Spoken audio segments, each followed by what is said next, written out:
Myself Ms. Tejasri Kosbe, lecturer from Praveen Patil Polytechnic Bhayandar.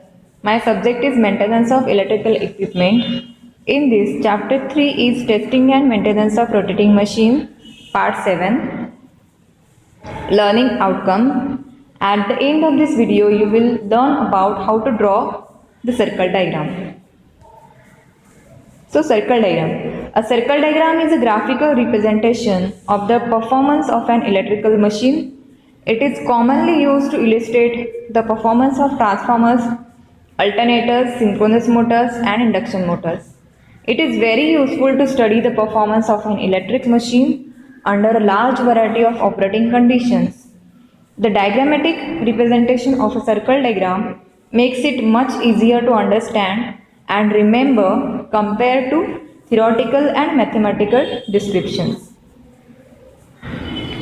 So, importance of circle diagram. Why it is important? So the diagram provides information which is not provided by an ordinary phasor diagram.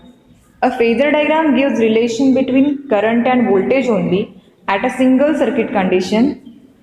If the condition changes, we need to draw the phasor diagram again.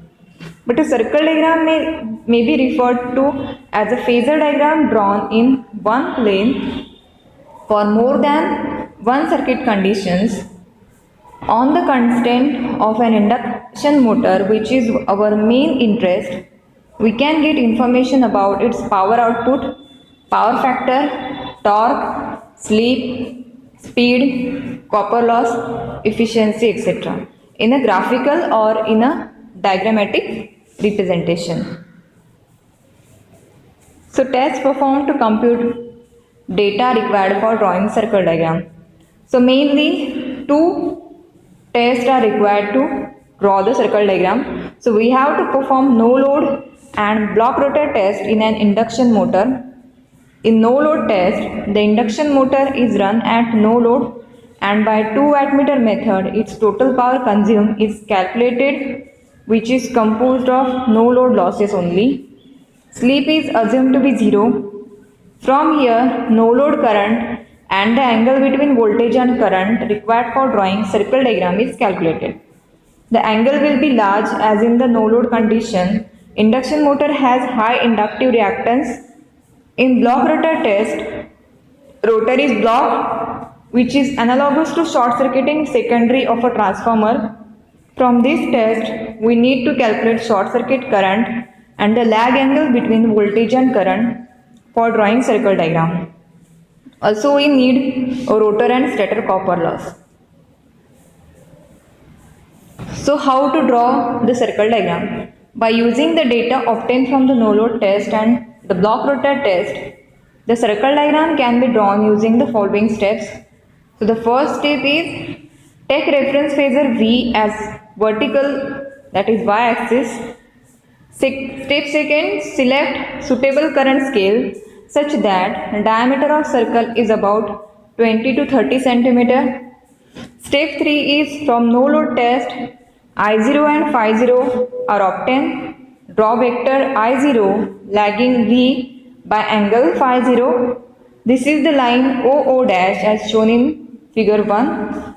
Step 4 is draw horizontal line through extremity of I0, that is O dash parallel to horizontal axis. Step 5, draw the current ISN calculated from IS0, IC, which with the same scale lagging V by angle phi C from the origin O. This is the phasor OA as shown in figure 1. Step 6 is join O dash A is called output line. Step 7 is draw a perpendicular bisector of O dash A, extend it to meet line O dash B at point C. This is the center of the circle. Step 8 is draw the circle with C as a center and radius equal to O dash C. This makes the horizontal line drawn from O dash at B as shown in figure 1. Step 9 is draw the perpendicular from point A on the horizontal axis to meet O dash B line at F and meet horizontal axis at D. And step 10 is the torque line. The torque line separates the stator and rotor copper losses.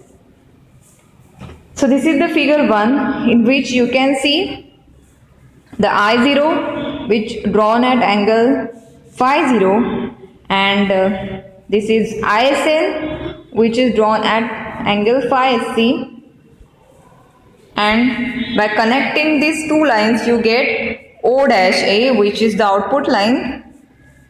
And next you have to draw the center of the circle and the circle, and then the next step is you have to draw the torque line and stator copper loss.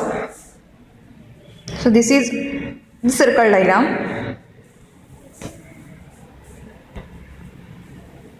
Note that as voltage axis is vertical, all the vertical distances are proportional to active components of current or power inputs if measured at appropriate scale.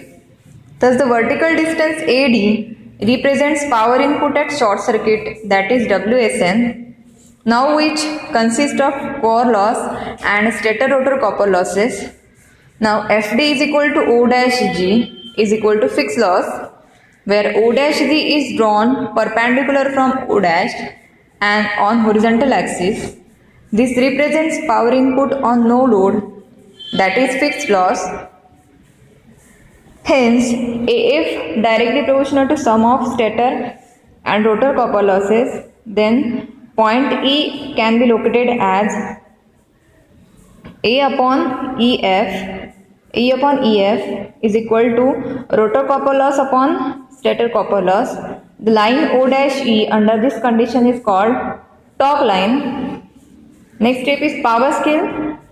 As AD represents WSN, that is power input on short circuit at normal voltage, the power scale can be obtained as power scale is equal to WSN upon length of AD, W per centimeter, where length of AD is equal to distance AD in centimeters. Location of point E. In a slip ring induction motor, the stator resistance per phase R1 and rotor resistance per phase R2 can be easily measured. Similarly, by introducing ammeters in stator and rotor circuit, the currents I1 and I2 also can be measured. So K1 is equal to I1 upon I2, which is equal to transformation ratio. Now AF upon EF is equal to rotor copper loss upon stator copper loss, which is equal to I2 square R2 upon I1 square R1 is equal to R2 upon R2 in bracket I2 square upon I1 square is equal to R2 upon R2 into 1 upon K square. But R2 dash is equal to R2 upon K square is equal to rotor resistance referred to stator. Therefore, AE upon EF is equal to R2 dash upon R1. Thus, point E can be obtained by dividing line AF in the ratio R2 dash to R1. In a spiral cage motor, the stator resistance can be measured by conducting resistance test. Stator copper loss is equal to 3 ISN square into R1, where ISN is phase value. Neglecting core loss, WSN is equal to stator copper loss plus rotor copper loss. Therefore, rotor copper loss is equal to WSN minus 3 ISN square into R1. Therefore, AE upon EF is equal to WSN minus 3 ISN square into R1 upon 3 ISN square into R1. Dividing line AF in this ratio, the point E can be obtained and hence O dash E represents the torque line. So in this way you can draw the torque line. Rating performance from circle diagram. Let motor is running by taking a current OP as shown in figure 1. The various performance parameters can be obtained from the circle diagram at that load condition. Draw perpendicular from point P to meet output line at Q, torque line at R, the base line at S and horizontal axis at T. We know the power scale as obtained earlier.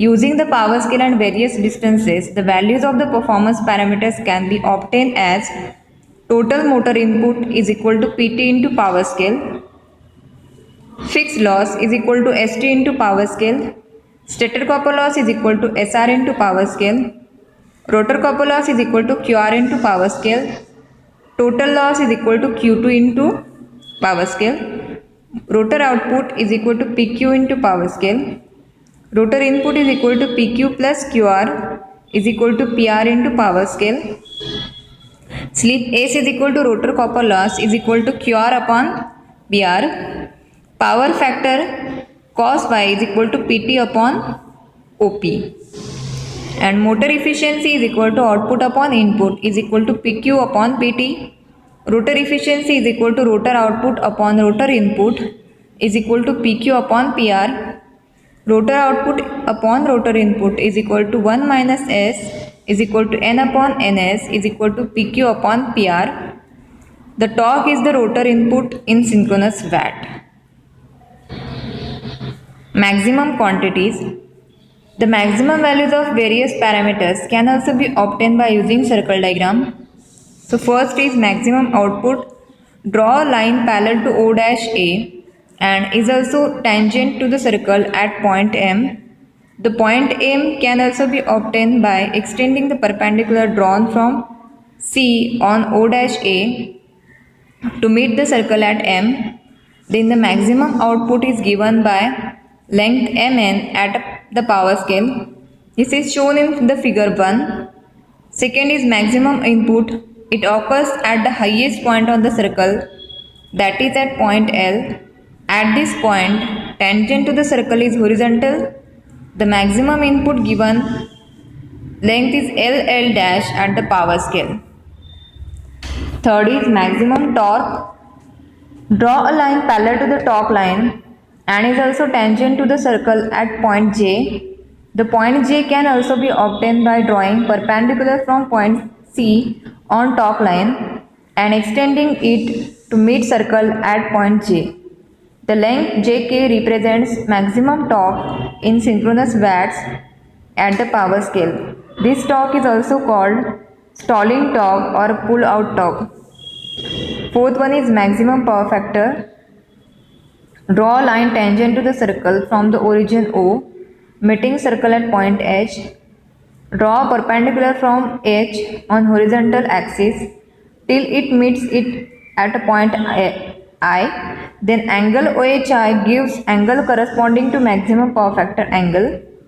So maximum power factor is equal to cos of angle of OHI is equal to HI upon OH. Fifth one is starting torque. The torque is proportional to the rotor input at S is equal to 1.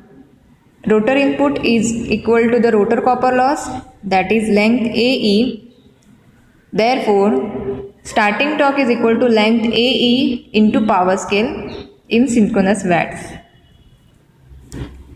So this is the diagram of, this is circle diagram in which you can see the output line, torque line, maximum output, maximum torque and maximum input. Thank you.